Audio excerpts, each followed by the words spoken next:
welcome back to A Sweet Journey. I am Sonia, also known as Sweets. I am Tina, your partner. I'm Renetta, sister-in-law. Just our Sister, that's right. All of us are in our 50s, and we all have life experiences. And this is a leaning into the love language of time spending. So one of the things she did is she bought a nice little card deck called Relationship. Nice. And so that's what we're going to do. We're going to answer some of these questions today. So, T, how is the balance of masculine and feminine energy in our relationship? Oh. That's a What a lyric. question. It's Out of the gate. Because when I met you, you made it clear, like from the beginning, you say, I am not domesticated.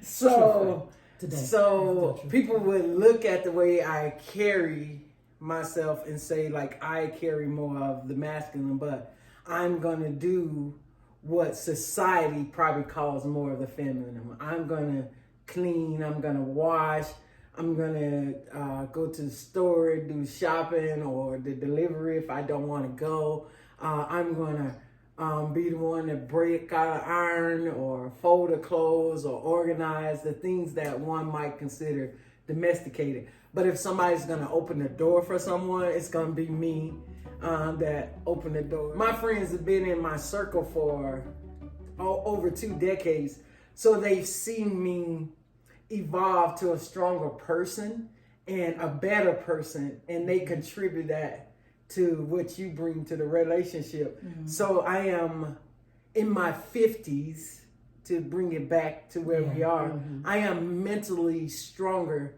than I've ever been. Mm-hmm. But I say, like, in our relationship, in our lives, in our careers, we've had the luxury at 50 of knowing what does not work for us. Mm-hmm. And not only do we have the luxury of knowing that, we now have the courage to say, not only does it not work for me, I'm not going to accept it in my life.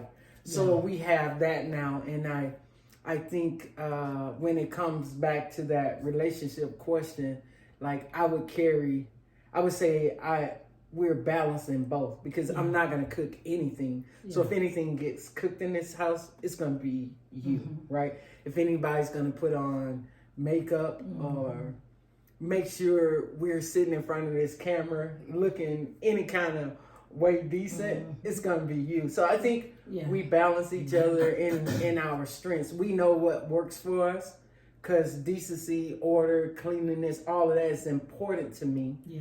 So I do the things that are important to me, right? And I think in your 50s, you have that luxury now. Like, you know, that just doesn't work for me. I don't like it. I don't accept it. And I'm just not going to deal with it. I just rely on my strengths and God, and I'm good. What relationship pattern are you scared of repeating? Ooh. It's a deep question, but it's crazy because that's something that I think we all go through in life. Once you done went through something, you're like, I'm never doing that again. Yeah. So as far as relationship, and since I'm in a 22-year marriage and relationship, I won't be trying to seek a new relationship, but what to grow within this relationship is pretty much kind of like on the lines that you already said. But from my perspective, it's like I have now tried to identify kind of like what plant we are. Because like me, I feel like I'm a type of plant that needs a lot of sunshine and a lot of water, and like, you know. And so when you're married to someone who don't need as much, so succulent. So you try to learn to balance that out and try to see how that works. And so I think that's good. Yeah, that's good. Very nice. Yeah. And 22 years is a long time. And would you say, like, in your 50s, is there anything that you think now is very different than when you were like 20-something years ago? So yes, you feel now I'm at this age where you're not trying to improve or try to impress. I mean, You're not trying to impress anyone. You're trying to improve yourself. And in that improving yourself is setting those boundaries of letting people know who you are and what you accept and what you're not. And it brings so much peace in your life. Where then when you are better with yourself, then you can put more out there to other people. You can share more. And I feel like I'm more real with people. Before, I feel like I did what was necessary, just make sure everybody's okay. Yeah. But now I can make sure everybody's okay, but make sure I'm okay as well. That's I had to learn that from Sweets. Like you train people how to treat you, right? Yes. And the way you train them how to treat you is how you treat yourself, right? Yeah. So like if I want you to say good morning, I want you to smile,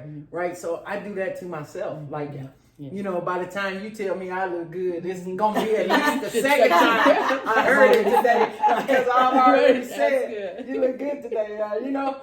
Just let it be a confirmation when you hear it from your partner or the next person, you know? Right. So, so that's, and I did not have that, not even in my 40s.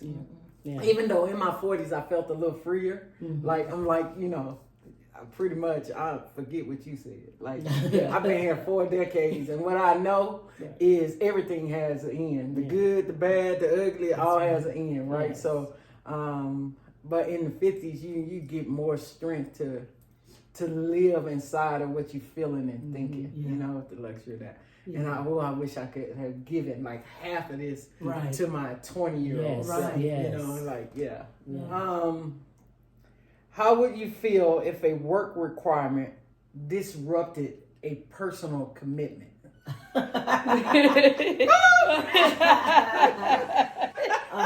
It's a good question, because I think that happens all the time where and I don't know that it's a work requirement. For me, I think it's an internal expectation that I have at work.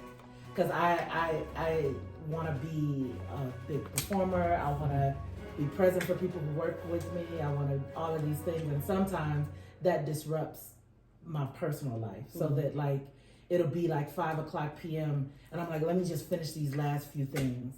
But that's going into the love language of spending time. And so that's something that I've been really, really trying to work on, but it's hard because work is really important to me. I think in my 50s, what I realized is I feel like the majority of my life, my voice was muted. Like I knew I had something to say, but it was muted. I was either shy, or I was in an environment where somebody didn't respect what I had to say, or I didn't feel confident enough to say it. And so I finally made it to a point in my life where I know the value of my voice in a room. And because of that, and because I work in learning and leadership, I always want to know more and I want to do more. And sometimes that looks like overworking. And every time it disrupts my personal relationship. It always is, from being at work a little bit too late at night, or traveling with my job, or the one thing that we have put an end to is I would come up and bring the energy of a disagreement from work. I would bring it upstairs. He really wanted to make sure that like if we get other people out of our bed. That's like so this like is our sacred space, man. To bring the work or the individuals, like our bed was full. Like you know, we got a nice sized bed, but we don't have room for all the people. Foolishness from work. So it's something I'm working on, because I think a big value for me is the ability to work and the ability to be strong in my job. And because I have a value of that, I put time into that. Like what you value, you invest time. But T's love language is time spent. It's always something that we have conversations about, and so it's a work in progress, trying to get better at it. Well, I think that's beautiful too, to be able to do that and balance that, because it even helps you. Even though even though some people don't realize work, like you said, when you realize that you're behind a lot of work, it is enjoyable to, even though it can be stressful, it's enjoyable seeing your growth, your accomplishment. But at the same time too, we do need that balance of spending work and life. So that I love the fact that you can work in home and then still clock out. Thank you all so much for watching. This will likely be broken up into 1, 2, or 3 parts. We'll see. Lots of really good nuggets, and please join me on the next time. A sweet journey. Bye.